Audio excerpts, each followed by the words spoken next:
जय हिंद। आज आपके लिए इस वीडियो में श्रम विभाजन एवं जाति प्रथा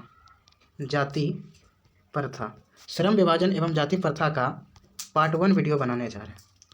पार्ट 1 वीडियो तो इसमें देखेंगे भीमराव अंबेडकर के बारे में देखेंगे, यानी भीमराव अंबेडकर का क्या देखेंगे, परिचय देखेंगे। तो यहाँ पर देखिए भीमराव अंबेडकर का एक फ़ोटो लगा हुआ है। भीमराव अंबेडकर जो थे वो श्रम विभाजन जाति प्रथा के क्या थे, एक लेखक थे। क्या थे? लेखक थे। कौन? भीमराव अंबेडकर। तो यहाँ पर देखिए लिखा है कि बाबा साहेब भीमराव अंबेडकर का जन्म 14 अप्रैल 1891 ईस्वी में हुआ था। बाबा साहेब भीमराव अंबेडकर का जन्म कब हुआ था? 14 अप्रैल 1891 ईस्वी में। तो कहाँ हुआ था? तो महू, मध्य प्रदेश, एक दलित परिवार में हुआ था। महू क्या है? एक गांव का नाम है और ये कहाँ पड़ता है? तो मध्य प्रदेश में। और ये किस परिवार से बिलोंग करते थे? तो दलित परिवार। ये महार जाति के थे। जाति का पूछेगा तो महार जाति। और महार जाति कहने का मतलब है कि डोम जाति को ही क्या करते थे? महार जाति। तो भीमराव अंबेडकर जो है किस परिवार के थे? तो दलित परिवार के। इनका जन्म कब हुआ था? तो 14 अप्रैल 1891 ईस्वी में। कहाँ हुआ था? तो मध्य प्रदेश। किस जगह? तो महू में हुआ था। तो मानव मुक्ति के पुरोधा बाबा साहेब अपने समय के सबसे सुपठित जनों में से एक थे। मानव को मुक्ति दिलाने के, यानी मानव को मुक्ति दिलाने का काम किनका था? तो बाबा साहेब। क्यों? क्योंकि उस समय बाबा साहेब सबसे अधिक पढ़े लिखे व्यक्ति माने जाते थे, और वो भी दलितों में, दलित के परिवारों से सबसे अधिक पढ़े लिखे थे बाबा साहेब भीमराव। इसलिए मानव मुक्ति के पुरोधा किसे कहा गया? तो बाबा साहेब भीमराव अंबेडकर को कहा गया। तो बाबा साहेब भीमराव अंबेडकर को क्या कहा गया? मानव मुक्ति के पुरोधा। तो प्राथमिक शिक्षा के बाद बड़ौदा नरेश के प्रोत्साहन पर उच्चतर शिक्षा के लिए न्यूयॉर्क अमेरिका, फिर वहाँ से लंदन यानी इंग्लैंड गए। यानी जब बाबा साहेब भीमराव अंबेडकर का प्राथमिक शिक्षा हो गया तो वहाँ के जो बड़ौदा नरेश से इन्होंने क्या मांगे? मदद मांगे। क्या चीज़ के लिए? उच्च शिक्षा के लिए, हाई एजुकेशन के लिए। तो हाई एजुकेशन के लिए इन्होंने न्यूयॉर्क अमेरिका और उसके बाद लंदन यानी इंग्लैंड गए पढ़ाई के लिए।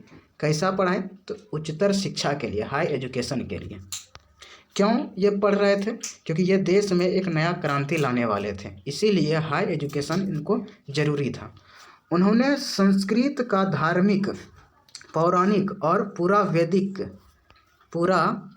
वैदिक वाङ्मय अनुवाद के जरिए पढ़ा और ऐतिहासिक सामाजिक क्षेत्र में अनेक मौलिक स्थापनाएं प्रस्तुत किए। यानी बाबा साहेब भीमराव अंबेडकर जो थे संस्कृत का धार्मिक, पौराणिक और पूरा वैदिक वाङ्मय अनुवाद के जरिए पढ़ा और ऐतिहासिक सामाजिक क्षेत्र में इन्होंने क्या किया? बहुत सारे मौलिक स्थापनाएं प्रस्तुत किए, बहुत सारे मौलिक स्थापनाएं बनाए। लेकिन ये सब मौलिक स्थापनाएं जो बना रहे थे किसके लिए?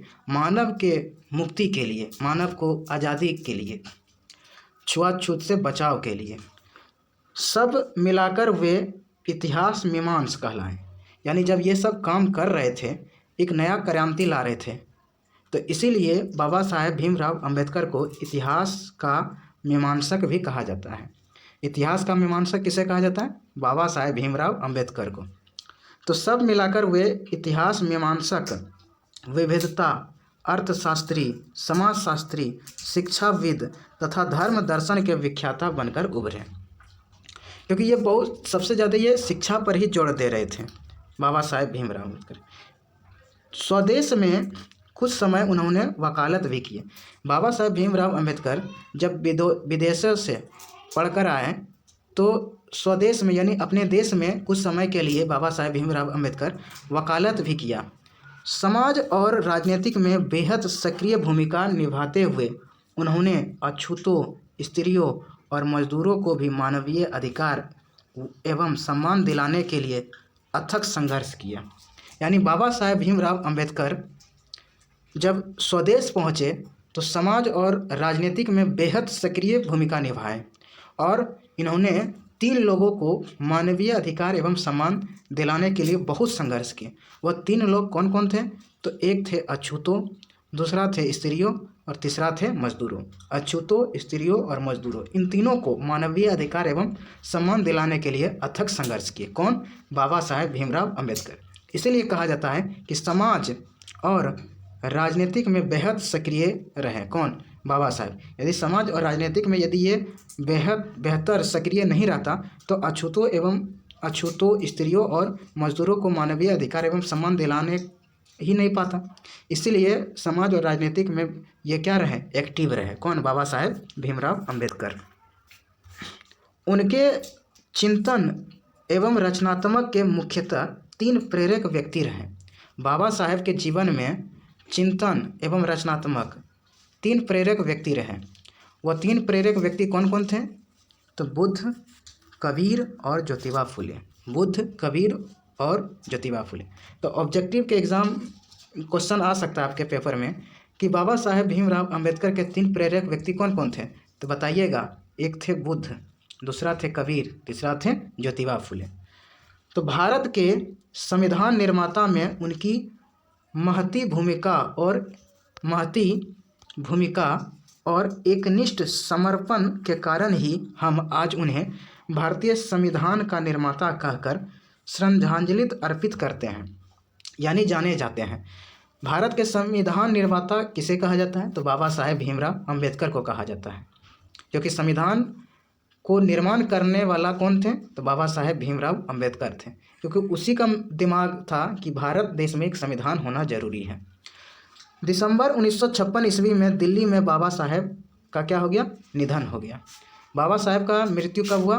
दिसंबर 1956 ईस्वी में। कहाँ हुआ था? तो दिल्ली में हुआ था, बाबा साहेब भीमराव अम्बेडकर का।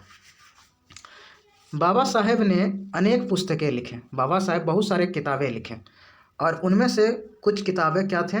प्रमुख रचनाएं एवं भाषण थे उनकी प्रमुख रचनाएं एवं भाषण कुछ ऐसे बुक थे जो कि बहुत ही फेमस भी हुए थे। तो कौन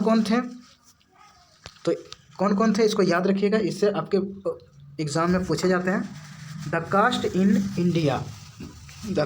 India, their mechanism, genesis and development, the untouchables, who are they, who are Shudras, Buddhism and communism, Buddha and his Dhamma, thoughts on linguistic states, the rise and fall of the Hindu women, annihilation of caste. यानी ये सभी जो बताएं, ये सब क्या थे? प्रमुख रचनाएं एवं भाषण थे।